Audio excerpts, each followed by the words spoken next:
In today's episode, we're reading some Am I the A-hole and also some entitled people. It's going to be a wonderful time and I hope you guys are excited. If you enjoy videos like this, make sure you hit the like button and also subscribe if you want to. And let's get into it. Enjoy, guys.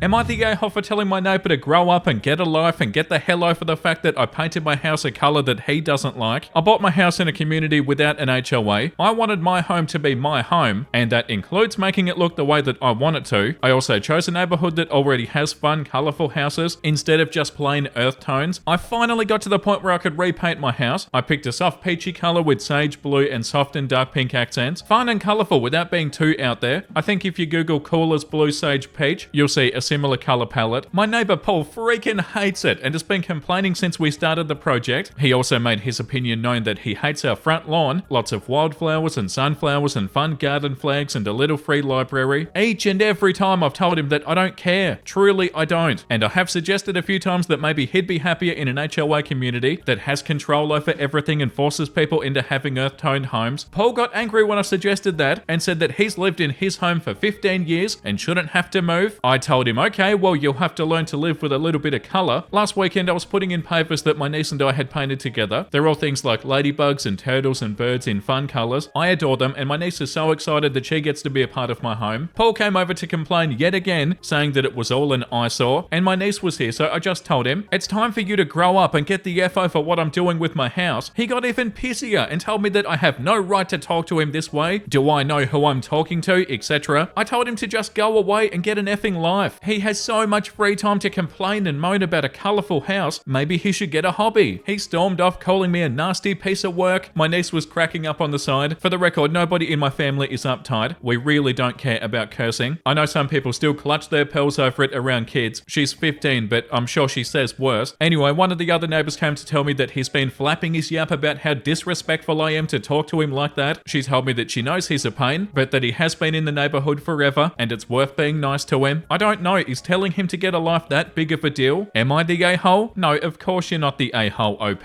Yo, Paul, it's not your house. Oh, I should get to decide the colour of everybody else's house around me. No, you shouldn't. The top comment says, not the a-hole, the house's colour scheme sounds gorgeous. Something that we'd have here in our neighbourhood. My guess is that your neighbour is more upset about the kitschy items in your front yard than the colour of your house. Maybe you need some pink flamingos. Yeah, and also this comment. Next time he comes by with a complaint, hi Paul, I put some serious thought into your criticisms over my house. I think we could come to an agreement where if you start to pay my mortgage and my bills, then I'll happily adjust the aesthetic of my home to your liking. We could start August 1st. Does that work for you? Otherwise, as the person paying the bills here, I'm going to continue doing whatever I want with my property, and I will ask you to not approach me or my property again for this matter, or a simple get effed poll. Up to you. Either way, not the a-hole. The comment under that says not the a-hole. Some people just don't understand when you try to be polite with them, so it's not your fault that you told them to F off. It's their fault. I bet other people would just fall down on their knees and praise this neighbour and do whatever he wants. Yeah, right. I'm always very polite, but if other people don't understand or don't want to understand, I become very rude. This does save me a lot of time in the future because these people know what I will tell them, and they don't even try to pull more crap on me as it just doesn't work. Yeah, and this comment too. I have such a pet peeve of people being rude and then getting completely incensed when you match their energy. He expects to come talk down to somebody for their house choices, but imagine if the roles were reversed. He would never put up with that. Some people never learn to not dish out what they can't take. This comment says not the a-hole. He comes harassing you and you need to be nice? Riddle me that one. If the neighbour who's suggesting you be nice has any suggestions on how to keep this blowhard out of your face and property, that would be more helpful than kids, it's both your fault advice. It may take two to fight, but he's the only one creating the situation. You can't walk away because it's your house, so he's actively seeking conflict, but is offended that he's called out. You do you and you're not the a-hole. Yeah, and I like the comment that you said about if you've got so much time to complain about my house, why don't you get a hobby? Like, yeah, 100% get a hobby, Paul. No, I don't feel like you're the a-hole, OP.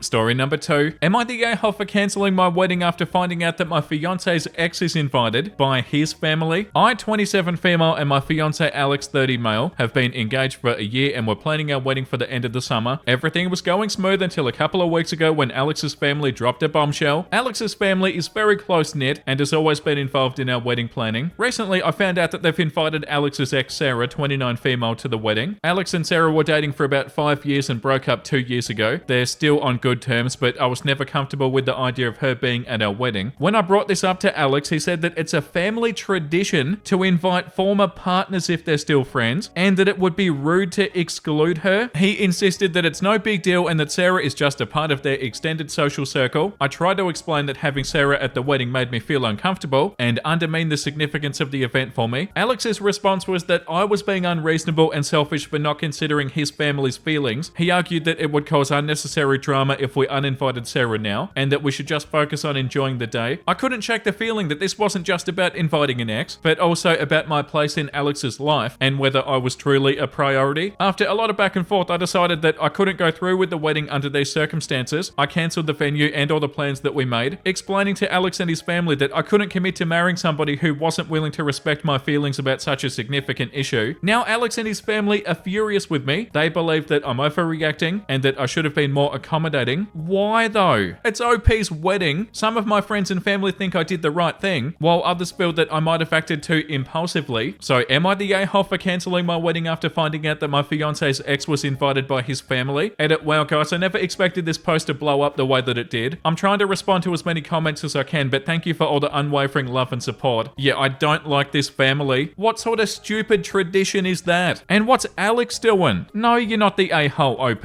And also, why the hell are they inviting people to your wedding? What's that about? Even from what we've read, Alex and his family seem kinda insufferable. Yeah, the top comment, why is his family sending invites? And how would they have felt if you had invited one of your exes as a family tradition? Yeah, what a joke. How the hell is that a family tradition? The second top comment says, not the a-hole. If this was such a prized tradition, why didn't they actually tell OP from the start? Nah, that family was definitely trying to make something happen. And this comment, not the a-hole, this wasn't just about an ex being invited. It was about how your feelings and your boundaries were respected. A wedding is a union of two people, not an obligation to adhere to family traditions that make the bride uncomfortable. If this issue couldn't be resolved amicably, it's better to rethink the relationship altogether. Yeah, it's not the family's wedding. God, that's so frustrating. The audacity of them. And also the audacity to invite somebody to a wedding that's not their wedding. And that BS about how OP should be more accommodating. You should know your place, family. It's not your wedding. And now they're just upset at OP because they didn't get what they wanted. And OP isn't comfortable with them bloody deciding everything on their own. They sound like an icky family, OP.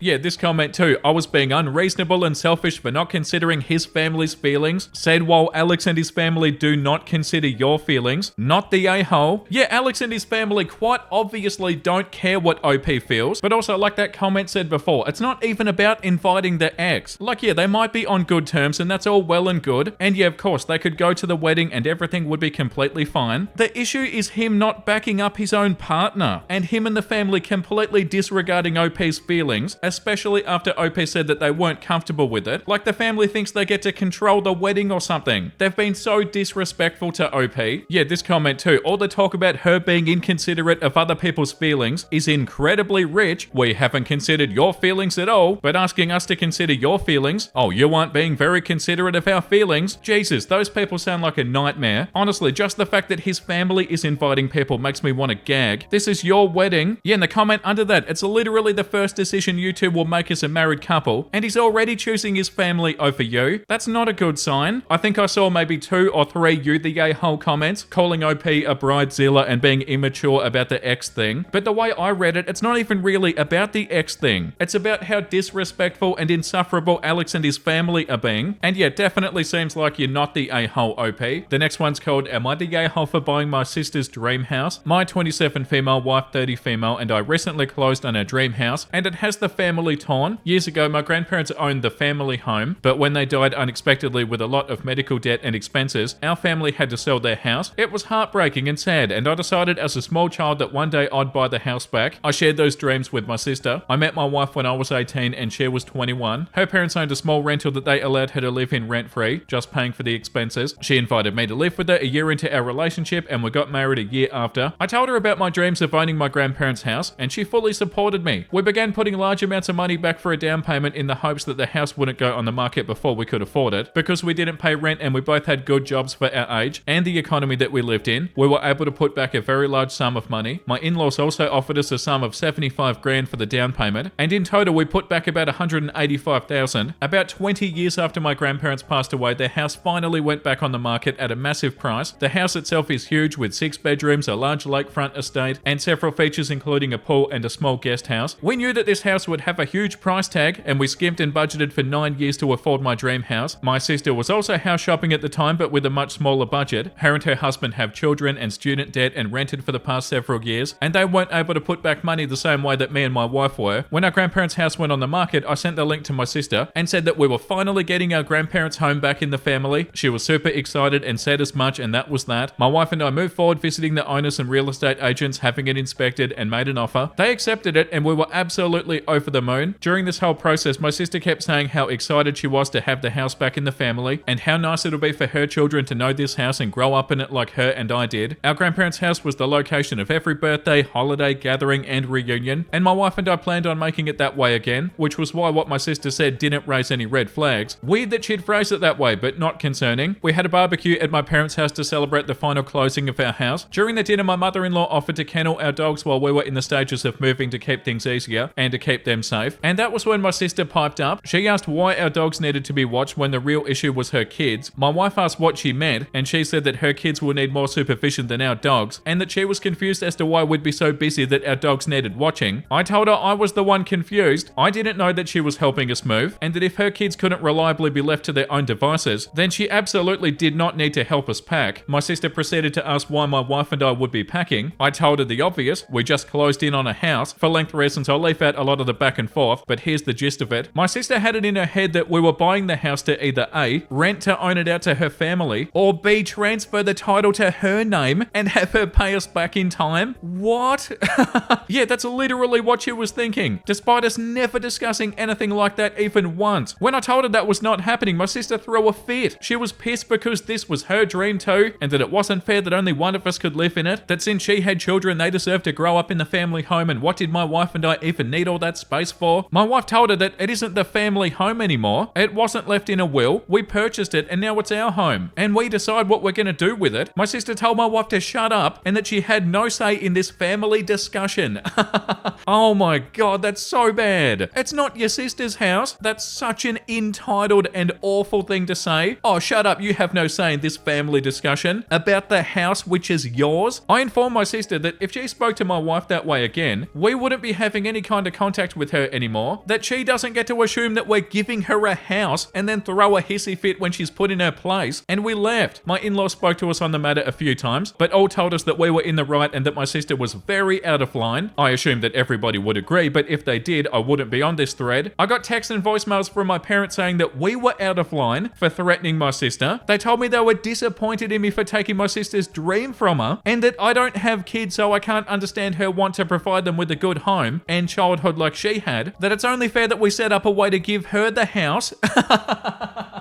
Oh my god, I'm gonna fall out of my chair. What sort of delusional universe do these people live in? And that we could afford to find something else? Even my more distant relatives have said that it was cruel of us to take that from her. You didn't take anything away from her. She gets to spend time in the house again. You're giving that back to her. You're not taking it away. Just because she doesn't get to bloody have the house doesn't mean anything. Her kids can still play in the house and she can still be in the house. She doesn't need to live there. I'm super shocked and taken aback. I've seen similar stories to this on Reddit, entitled people thinking they should get their relatives' houses, but I never expected to live it. This feels surreal, and I hate that we're starting this new chapter out on such a sour note. Am I the a-hole for buying my sister's dream house? Edit, wow, this post blew up in such a short amount of time. Thank you for your support, and if this continues to be interesting and not blow over, I'll definitely update. And yeah, this unfortunately is a real situation. And in case anybody is curious, yeah, the house is big and expensive, but it's severely outdated, which is why the size and features don't exactly match the price in today's housing market. Like, I don't think any owners after my grandparents renovated a single thing. Oh my god, I can't believe the entitlement. Oh yeah, you should give me the house because you took it from me. And what, is your sister gonna pay all the bills and pay for everything about the house because you can't pay for the house? That's so bad that you have to laugh. I can't believe they took something that was undoubtedly a positive for them, the sister I mean, and turning it into an issue. Like, you get to spend time in the house that you've wanted to spend time in again. That's amazing. Just just because it isn't given to you and it doesn't belong to you, it's still in the family. That's like peak entitlement. Can you even get more entitled than this? I don't feel like you can. And what your parents said to your OP is hilarious. None of it makes any sense. Yeah, the top comment, not the a-hole. Your sister's delusional and has made up a narrative in her head that she's owed or entitled to certain privileges. Your parents are crazy for reinforcing that narrative to her. Good on you for taking your wife's side and not standing for the disrespect. Yeah, I can't believe it's real. Like, what do you mean she felt like she was owed the house? How? And this comment too, not the a-hole. Put cameras up ASAP. It doesn't sound like the crazy's gonna fade away, so be prepared. You haven't done anything wrong. Congratulations on your new home. I hope you and your wife are very happy there. Yeah, this one too, not the a-hole. Why don't your parents care about your dream to own your grandparents' house? Why don't your family members care about your sacrifices to be able to buy the house? Is your sister the golden child who can do no wrong? Yeah, this one too, not the a-hole. I am concerned that this is coming from a place where your family is not considering you and your wife to be a legitimate branch of the family, either because you have dogs and no children, or because you're both female, or both. Either way, they all apparently view your sister and her children, their grandchildren, as more deserving of the home than you and your wife. I find that astounding and shocking, the bias and the presumption. Instead of celebrating that the house is back in the family and they can visit, and they can have their special days there as you and your wife generously offered, they're critical and unreasonable. Yeah, that's right, that's the most annoying part, turning something that's so good into an issue that doesn't even exist. They're out of their mind, OP, and so's your parents. You don't just give people houses, and also just because your parents feel like your sister deserves the house more, doesn't mean anything. Like what, you're meant to just give it to your sister? Are they all as dumb as they sound? Like, that's not gonna work out. And yeah, the audacity for them not to be happy for you, OP.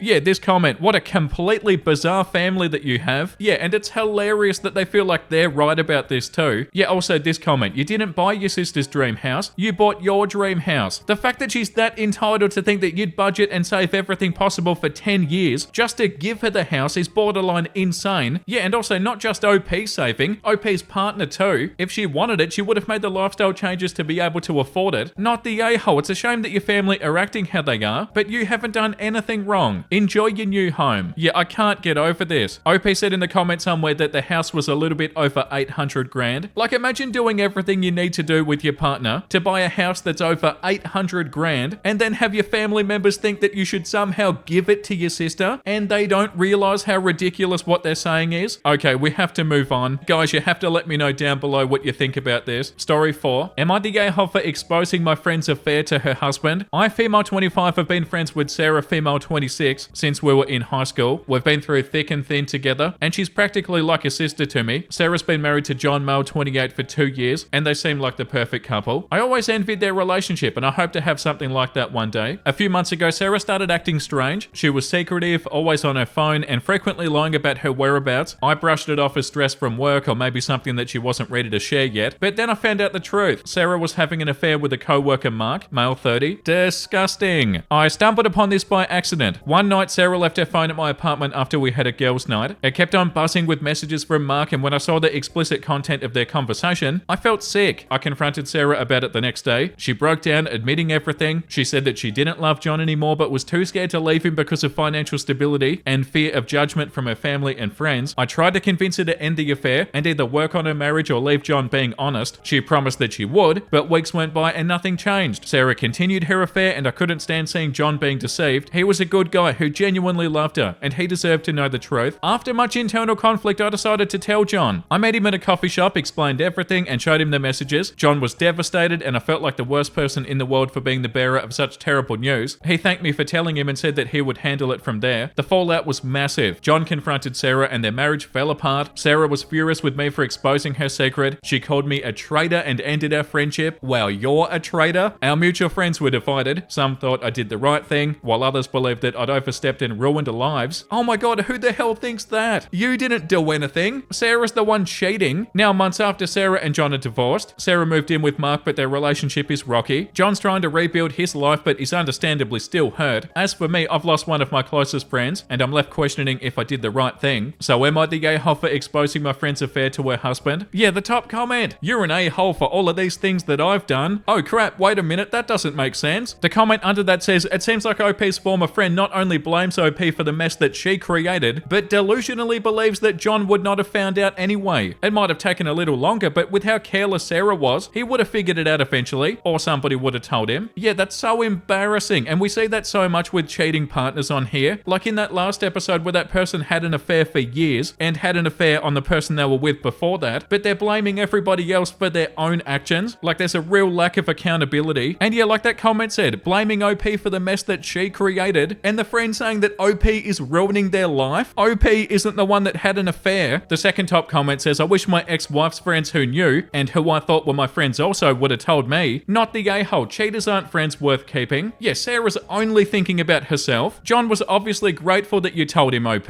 but Sarah's like, oh, I hate you because you're making my life harder for the actions that I did. You don't need Sarah, OP. John doesn't need Sarah either. Yeah, this comment, do you want a friend, especially a close friend, with such a crappy moral code? Because I sure wouldn't. Yeah, definitely. And she called OP a traitor. Look in the mirror, buddy. No, you're not the a-hole, OP. Story number 5 is on the Entitled People subreddit. Campers learned that you need a reservation. Many years ago, an old boyfriend and I had reserved a camping spot in California for the 4th of July. It used to be you only needed reservations for popular campgrounds, but they did develop a much needed reservation system for all campgrounds. Reservations were a must because that year the 4th of July landed on a Wednesday, making campsites unavailable or reserved for the whole week. The campground belonged to the state and was a walk-in site campground. For those not familiar with walk-in campgrounds, you park your car in a parking lot and walk about a quarter of a mile to the campsite. Both at the parking lot and the entrance to the site had signs stating that camping was by reservation only. We get there a little before check-in time and we noticed a group of people had set up on our campsite and had left to go hiking or sightseeing. At 4 o'clock, the ranger arrives and we explain that somebody is in our site and we give him our reservation confirmation. We offer to move to the next closest site, but the ranger said that all sites were reserved. He told us that he'll have them move once they return. He also stated that the people didn't pay the day use fee either. To kill time, my boyfriend and I go for a hike and have a quick dinner of sandwiches. About 3 hours after, we get back to the campground and the group is very slowly moving their stuff. There's 4 adults and about 3 kids. The adults are dragging out, leaving by taking one thing at a time to their vehicles. To slow stuff down even more, they had a pickup truck specifically for firewood and could only move a log or 2 at a time back to the pickup truck. You'd think they'd have a wheelbarrow for all that wood. It starts to get dark, so we bring out the tent and sleeping stuff for when the site is ready. We figured that we could unpack the rest the next morning. As we were taking our things from the car, a member of the group confronts me. He got my name from the reservation list at the checking spot. He asked me why I was so lazy as to not move to a space farther out. Boyfriend and the ranger told him to shut up. This only made the man angrier. His wife and his friend started to verbally attack us, telling us that if we wanted the space so bad, then we should have gotten there before them. Wow, the audacity. They kept on insisting that we invalidated our reservation by not being there early. Some other campers were watching the whole thing play out and offered us to hang out with them and have cold beverages, which we gratefully did. By this time, the ranger had had enough of their moaning and threatened to have local law enforcement trespass them. They finally get the picture and they're moving everything out. So we go to set up and I put some stuff on the picnic table, and when I noticed they left a nasty letter to us, in short, they blamed us for ruining their kids' 4th of July. They won't get to see fireworks or have s'mores or see the stars at night. Instead, we have to go to a motel. Worse, they threaten confrontation if they see us around the area. I folded the letter up and gave it to the ranger the next day. Oh my god. Reserve the spot if you want it. How do they feel like you're in the wrong? Oh, that's infuriating, OP. Like, oh, I can't believe we can't stay in this spot that's reserved by somebody else. What are you talking about? Of course you can't stay there. That's so annoying, and that's so enough for today. That was such a fun episode, guys, and I hope you had a fun time today. I do have a super cute, wholesome meme to show you before I go. 4 years ago, I lived in a bush and hunted for my meals. Now I have 2 passive incomes, my own house and a personal chef. Follow for more financial advice. Yeah, the holy grail of financial advice is to become a cat. Like, yeah, you have 2 passive incomes in your own place and a personal chef. You don't have to work a day in your life, get to be cute and make biscuits all day. The absolute dream. I think that about the cats all the time. Like, you cats don't realize how lucky you are. That's so cute though. Thank you for watching, everybody. I hope you had a wonderful time today. And if you did, make sure you let me know down below and also like and subscribe. And the comment of the day,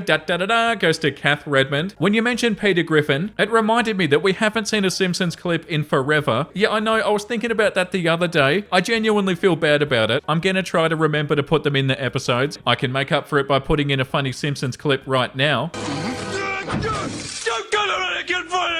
Oh, what is it? Slow down. You're gonna further red arrow. Think before you say each word. But yeah, I will definitely try to remember in the future. And yeah, thank you for the support, guys, and I'll see you in the next episode. Make sure you look after yourself and make sure you have a beautiful, amazing rest of your day. And you know what I'm about to say because I say it every single day. Bye!